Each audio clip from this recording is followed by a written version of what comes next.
Bonjour à tous. Aujourd'hui, je vais essayer de répondre à une question qu'on m'a un peu posée en commentaire dans mes dernières vidéos récemment. C'est oui, ok, tu fais des vidéos d'analyse, c'est pas mal, mais les cartes que tu présentes sont en anglais et pas en français. Alors c'est vrai, et je vais essayer de vous expliquer pourquoi.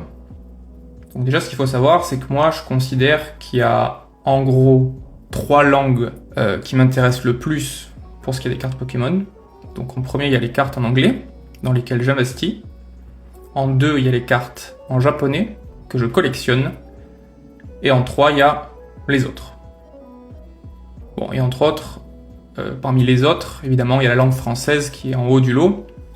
Ça, c'est plutôt, voilà, des fois, quand je rentre du boulot, je m'arrête à une grande surface, et si je trouve des produits Pokémon dispo, j'en achète une boîte, je les ouvre, ça me fait plaisir, mais bon, c'est plus pour, on va dire, l'opportunité d'en trouver et d'en ouvrir que vraiment pour collectionner ou pour investir.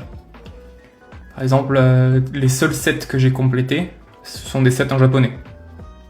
J'ai aucun set complété en français, j'ai pas d'objectif ou de projet de compléter un set en français dans le futur.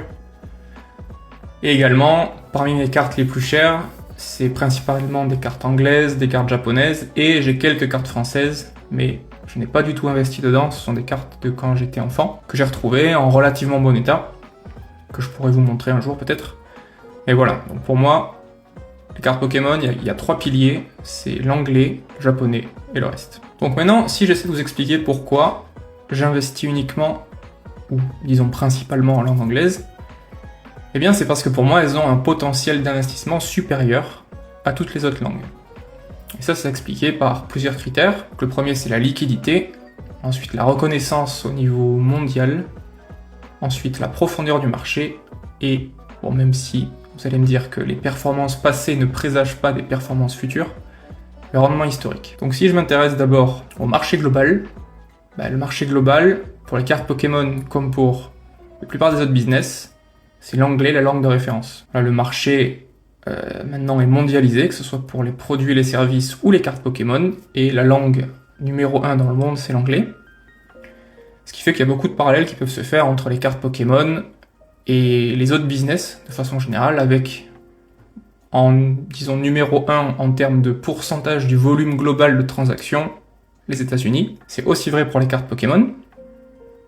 Donc le marché des cartes Pokémon aux États-Unis, ça enregistre 60% du volume global de toutes les cartes achetées et vendues dans le monde. Donc ça comprend le marché primaire, donc ce Pokémon Company produit des cartes, les donne, ou plutôt les vend aux distributeurs aux États-Unis. Les distributeurs les vendent aux consommateurs. Ça, c'est le marché primaire. Mais c'est également vrai pour le marché secondaire, qui est l'achat-revente entre particuliers. Vous avez énormément de card show, donc ce sont des salons dans lesquels les collectionneurs et investisseurs vont se retrouver pour échanger, vendre, acheter des cartes. Les États-Unis, ils vont occuper 60% de ces événements de façon générale dans le monde. Après les États-Unis, vous avez la région, on va dire, Asie de l'Est, qui va compter le Japon. Donc le Japon, pays d'origine de la marque Pokémon, qui ont énormément de cartes Pokémon exclusives, de produits Pokémon exclusifs, qui ont une cinquantaine, il me semble, de centres Pokémon répartis sur tout leur territoire, donc un accès immense aux cartes pour les consommateurs, et surtout aux cartes, à prix proche du prix de vente minimum conseillé, ce qui fait que le coût d'entrée sur le marché des cartes Pokémon au Japon est très bas. Donc j'en ai fait l'expérience puisque j'étais au Japon il y a quelques semaines. Dites-vous qu'une display au Japon, donc c'est 30 boosters de 5 cartes, ça coûte 30 €. Donc voilà, je vous laisse faire le parallèle avec le prix en France ou le prix aux États-Unis. Pareil, un booster c'est 180 yens, en euros c'est 1,04€ pour un booster. Alors oui, vous allez me dire oui, mais il n'y a que 5 cartes, ok. Même si je fais x2, ça voudrait dire que pour 10 cartes, je paye 2,08€. On est encore entre 3 et 4 fois moins cher qu'en Europe. Dans le marché de l'Asie de l'Est, après le Japon, il y a aussi la Corée, par exemple, donc qui historiquement a été toujours en termes de prix inférieur au Japon. Et plus récemment, il y a la Chine, Donc la Chine qui s'est fortement développée durant l'année dernière notamment, avec beaucoup de sets qui ont des cartes exclusives à la Chine, cartes qui font beaucoup parler d'elles puisqu'elles sont extrêmement chères, donc ces cartes exclusives, et également ces cartes chinoises ont beaucoup fait parler d'elles, notamment à cause de toutes les fausses cartes qui circulent, puisque les displays chinoises sont extrêmement contrefaites, et c'est très difficile d'identifier les vraies des fausses. Et ensuite, il y a le reste du monde. Mais bon, vous voyez déjà que rien que basé sur cette analyse, je pense qu'il y a déjà quelques bons éléments en faveur des cartes en anglais, car elles sont, on va dire, la langue pivot pour les cartes, ce sont les plus recherchées, ce sont celles qui intéressent la plus grande majorité de personnes dans le monde, alors que, par exemple, les cartes en français, elles vont intéresser uniquement les personnes francophones, donc ça veut dire les Français, les Belges, potentiellement certains Québécois. Il y a d'autres pays francophones, mais voilà, si on fait juste le ratio entre la population anglophone et la population francophone dans le monde, bon, voilà, il y a un autre élément qui pousse quand même les investisseurs à se diriger vers la langue en anglais. Ensuite, en aspect numéro 2, il va y avoir la liquidité et la valorisation. Donc il faut savoir que les plateformes comme eBay, PWCC, Goldin, Whatnot ou Card Market enregistrent jusqu'à 10 fois plus de transactions pour les cartes en anglais que pour les cartes en français. Donc ça s'explique parce qu'il y a évidemment beaucoup plus de produits anglais, mais qu'il y a aussi surtout beaucoup plus de personnes qui sont intéressées par les cartes en anglais.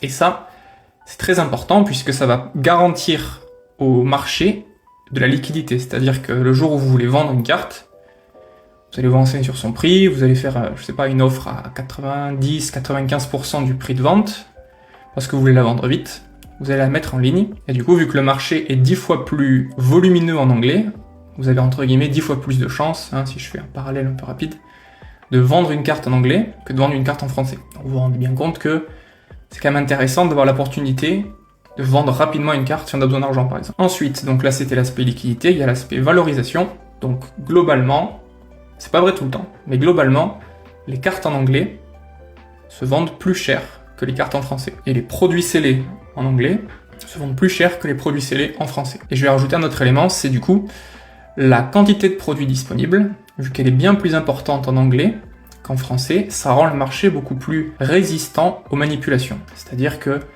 là si je vais sur Card Market, si je vais regarder la quantité de produits, donc de booster box ou display méga évolution en français, je vois qu'il n'y en a qu'une cinquantaine, alors que des méga évolutions display en anglais, il y en a plus de 200. C'est-à-dire qu'imaginez demain, quelqu'un qui a des poches assez profondes décide d'acheter toutes les cartes, enfin plutôt toutes les displays méga évolution en français, les 50 qu'il y a dispo, et après il décide de fixer son prix. Donc ça s'appelle la manipulation de marché, et du coup forcément vu que le marché français est beaucoup plus faible que le marché anglais, il est beaucoup plus sensible à ce genre de manipulation. Et évidemment vous vous doutez bien que les manipulations sur le marché, c'est pas du tout une bonne nouvelle pour les investisseurs. Donc voilà, ça c'est aussi une des raisons pour lesquelles moi je me dirige plutôt vers l'anglais que vers le français. Ensuite, il y a un troisième aspect, c'est la reconnaissance mondiale et la standardisation. En effet, les cartes anglaises, elles sont utilisées pour les tournois internationaux, elles sont reconnaissables pour la plupart des investisseurs, c'est-à-dire même si votre langue maternelle n'est pas l'anglais, aujourd'hui avec la mondialisation des échanges, il y a, bon pas tout le monde, mais il y a une grande partie du monde qui parle anglais, et du coup ça va être la langue un peu commune sur lesquelles tout le monde va pouvoir se retrouver. Ensuite, il y a aussi l'aspect, et ça c'est quelque chose que j'ai pas encore couvert sur cette chaîne, mais ça viendra, c'est le cas des cartes gradées. Donc, les cartes gradées par des entreprises de grading comme PSA, la plus connue, CGC.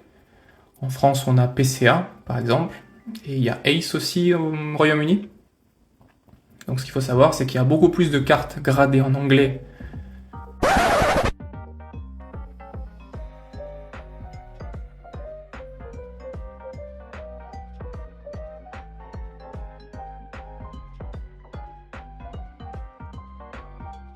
qu'en français. Donc ça rejoint la discussion de tout à l'heure, c'est-à-dire que il y a plus de produits, les cartes sont plus reconnaissables, donc c'est plus liquide, donc c'est plus résistant à la manipulation du marché, etc., etc., etc. Et ensuite, il y a, on va dire, l'aspect un peu plus médiatique aussi. Donc, depuis 2016, le marché Pokémon, il a connu une explosion de la valeur des cartes vintage notamment, donc c'est la période Wizard of the Coast de 99 jusqu'à 2003. Et on va dire ce boom, il a été porté par des influenceurs anglais. On se rappelle de Logan Paul avec son drac au feu. Et ça aussi, ça a contribué, je pense, à donner encore plus de visibilité aux cartes anglaises qu'aux autres cartes. Ce qui fait encore plus, on va dire, qu'accentuer l'intérêt de ces cartes en anglais plutôt que les autres. Ensuite, si je fais une petite aparté et que je vais un peu plus en détail de pourquoi j'investis en anglais, pourquoi je collectionne en japonais et pourquoi le reste, bon, c'est plus des opportunités que vraiment un plan. C'est un peu ce que j'ai essayé d'expliquer. Donc les cartes anglaises, elles sont plus liquides, elles profitent du marché aux États-Unis qui a un niveau de vie plus élevé, donc mécaniquement, les cartes aux États-Unis vont se vendre plus cher et ça va finir, puisque c'est la même langue, par se retrouver sur les cartes en anglais en Europe, donc ça va faire une sorte d'inflation, si vous voulez, des cartes en anglais. Le marché est plus grand, donc pour moi, honnêtement, il n'y a pas vraiment de contre-argument sur le fait qu'il faut investir, alors pas forcément à 100%, mais en très grande partie dans des cartes en anglais. Ensuite, pourquoi je collectionne des cartes japonaises plutôt qu'en français ? C'est un peu ce que j'expliquais plus tôt aussi, c'est que le niveau de vie au Japon il est plus bas que dans le reste du monde, ce qui fait que les cartes au Japon sont moins chères que dans le reste du monde. C'est beaucoup plus facile de compléter un set aussi, parce que les sets japonais sont plus petits que les sets qu'on a en Europe, puisqu'il faut savoir qu'en général, ils assemblent plusieurs sets japonais pour créer les sets qu'on reçoit nous. Mais ça veut aussi dire qu'ils sortent, enfin il y a beaucoup plus de nouveaux sets régulièrement au Japon que dans le reste du monde. Et moi j'avoue que ce mode de fonctionnement me correspond plus, puisque du coup il y a plus de sets, donc pour moi ça garde l'intérêt du hobby plus, on va dire, vivant, puisqu'on va dire tous les 1 mois et demi j'ai un nouveau set à collectionner, donc forcément ça me garde en haleine pour le hobby. Vu que c'est des sets plus petits, ils sont plus faciles à compléter. En général c'est des sets de 60-90 cartes, alors que les sets européens, maintenant, ils font entre 200, 400, 450 cartes, donc c'est vraiment énorme. Ensuite, les boîtes sont moins chères. Donc moi, si je veux faire un investissement ou un achat pour me faire plaisir mensuel, c'est des montants plus faibles, donc c'est plus facile à gérer pour mon budget. Et ensuite, quelque chose dont on n'a pas encore parlé, c'est la qualité des cartes. La qualité des cartes japonaises, elle est immensément plus élevée que toutes les autres cartes. Ah oui, et avant que j'oublie, il y a un autre aspect dont je vais pas parler dans le fait de collectionner du japonais plutôt qu'une autre langue, c'est que dans les displays japonais, il y a des cartes hit garanties. C'est-à-dire que vous achetez une display, vous avez entre 2 et 3 AR garantie, et vous avez une SR ou mieux garantie. Alors que si vous ouvrez de l'anglais, vous avez rien qui est garanti. Et rien que pour ça, je trouve que c'est beaucoup plus fun d'ouvrir du japonais, puisqu'au moins je suis garanti d'avoir quelque chose, plutôt que une autre langue. Voilà, j'ai fait l'expérience récemment, j'ai ouvert une ETB française série EV 10.5 et j'ai rien eu. Donc j'ai eu des rares, j'ai eu des IX, mais j'ai pas eu d'AR. J'ai ouvert 10 boosters, ça m'a coûté 70 € et j'ai vraiment été déçu. Alors que là, je me suis ramené des displays du Japon, je m'en suis ramené 4. Elles m'ont coûté 30 € chacune, 30 boosters, et là j'en ai ouvert une des 4 pour l'instant. Et dedans, j'ai eu 5 AR et une SR. Voilà.